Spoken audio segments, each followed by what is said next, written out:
Assalamualaikum warahmatullahi wabarakatuh, sahabatku semuanya. Ada informasi dari liputan9.id. Khalid Basalamah kembalikan uang ke KPK terkait dengan korupsi kota haji. Khalid Basalamah ini adalah seorang pendakwah yang sempat kontroversial di tengah-tengah masyarakat ya, karena dalam tanda kutip di Indonesia beliau dikenal sebagai Ustadz Wahabi. Sering beberapa kali pidatonya ditolak oleh Banser. Oke, kita baca. Jakarta Liputan 9 News. Komisi Pemberantasan Korupsi KPK menjelaskan telah menerima pengembalian uang dari Khalid Basalamah terkait dugaan korupsi kota haji 2024.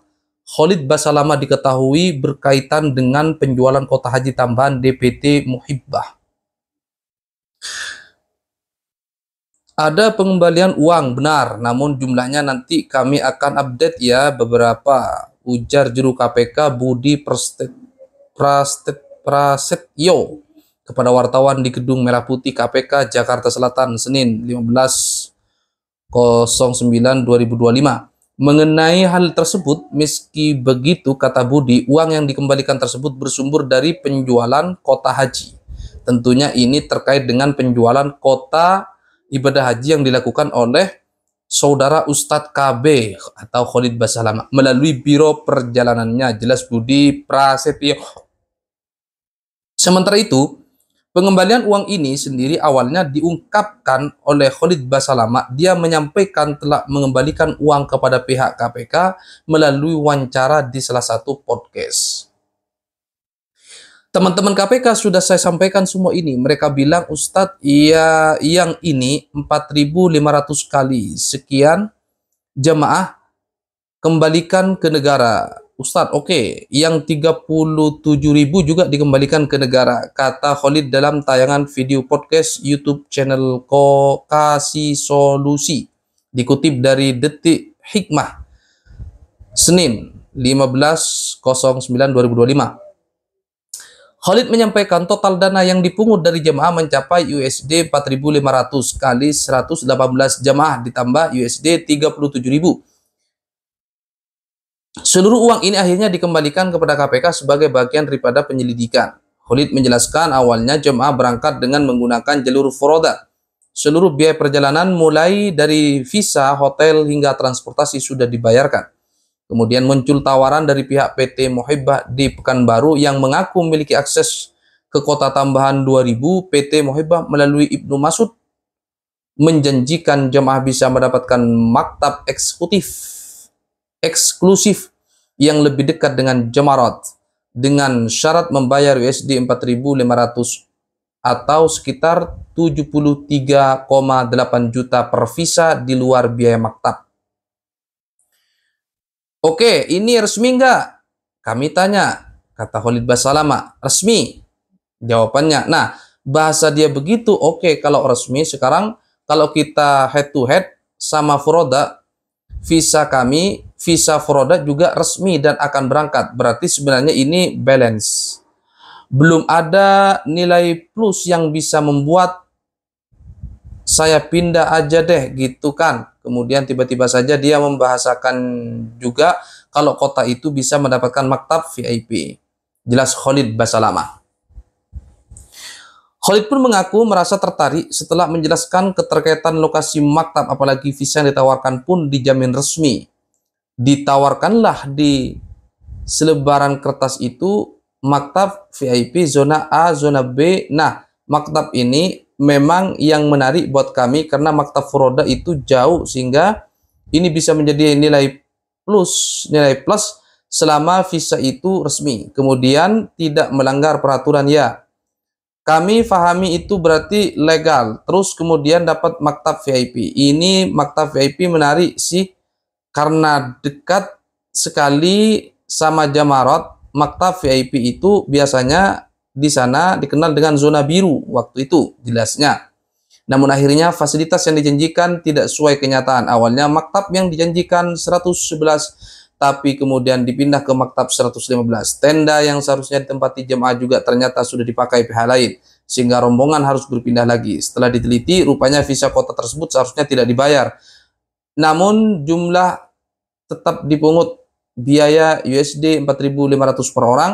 Bahkan ada 37 jamaah yang diminta tambahan $1.000 agar visa mereka segera diproses pangkasnya. Oke, apakah dengan mengembalikan kerugian negara itu menghapus pidana? Wallahu a'lam. Hanyalah para praktisi hukum, teman-teman hukum yang mengetahui hal tersebut. Walaupun Pak Mahfud MD sudah sering menyampaikan di podcastnya bahwa mengembalikan kerugian negara itu tidak semerta-merta menghapus hukum pidananya, ya oke. Yang pasti Ustadz Khalid Basalamah sudah punya komitmen ya untuk mengembalikan kerugian negara ya. Bagaimana penilaian teman-teman? Apakah hanya ormas tertentu yang terjangkit itu? Sama aja kan? Sama aja kalau dapat kesempatan. Ya, jadi teman-teman yang mengkritik ini, yang hari ini vokal itu, kalau dikasih kesempatan juga belum tentu kuat. Maka dari itu kita meminta kepada Allah Subhanahu wa taala agar kita dikuatkan. Kita kuat karena belum ada kesempatan. Tapi kalau sudah ada kesempatan, pertanyaannya apakah kita kuat atau tidak. Ya. Dengan adanya kasus ini setidaknya meringankan beban organisasi An-Nahdliyah ya untuk dicaci maki di media sosial. Ternyata ya apapun ormasnya, apapun komunitasnya, baik yang menggunakan surban atau tidak menggunakan surban, baik yang terlihat paling suci atau kelihatannya santai-santai aja, sama aja kalau ada kesempatan ya. Tinggal nanti pembuktiannya ada di pengadilan. Hari ini kita harus selalu berhusnudzon. Anggap saja mereka hilaf, silaf ya, lupa atau terlena dengan nasihat-nasihat atau informasi-informasi dari anak buahnya. Jadi banyak pejabat masuk penjara karena dia terlena dengan pujian orang-orang terdekatnya. Dia tidak sadar bahwa orang terdekat mereka semuanya menjilat. Bukan menjaga agar bosnya selamat, tapi ya begitulah kehidupan sahabatku ya. Wa mal hayatud dunya illa mata'ul ghurur. Bisa jadi yang betul-betul bersalah keluyuran di luar dengan menghirup udara bebas. Sebaliknya, orang-orang yang sebenarnya hanya terjebak, terperangkap, mereka hidup dalam penjara. Al-Quran sudah menceritakan bagaimana Nabiullah Yusuf menjadi korban, ya, menjadi korban. Dia tidak bersalah, tapi mereka masuk penjara. Bisa jadi orang yang dalam penjara masuk surga duluan, jika dibanding dengan koruptor-koruptor yang masih keluyuran. Kalau koruptor sudah masuk penjara, sudah jelas sahabat ya, duitnya sudah diambil, sudah mengembalikan kerugian negara, orangnya sudah dipenjara jelas, ya, tinggal bertaubat kepada Allah, selesai, dosanya habis. Tapi para koruptor yang masih berkeluyuran di luar, di dunia mungkin dia selamat dari hukuman, tapi ingat, di akhirat kalian tidak akan selamat dari siksa Allah Subhanahu wa taala. Naudzubillah subhanaudzubillah. Hari kita saling mengkoreksi satu sama lain, saling menjaga. Setiap orang khotta'un, memiliki potensi melakukan kesalahan-kesalahan, maka satu sama lain saling mengingatkan. Apa yang saya sampaikan ini sesungguhnya kita ingin saling mengingatkan ya. Hati-hati kalau menjadi pejabat, menjadi orang besar ya, harus selektif mencari staff, mencari teman, harus selektif. Karena bisa jadi kita kuat menahan godaan sogok menyogok, tapi kadang-kadang anak buah kita yang ceroboh ya. Dari sekian banyak pejabat yang kena kasus korupsi, sebagian juga ada atau pintunya berawal dari staf-stafnya. Ini peringatan bagi kita agar terus waspada, hati-hati, dan jangan sampai kita terjebak oleh permainan orang-orang yang zalim.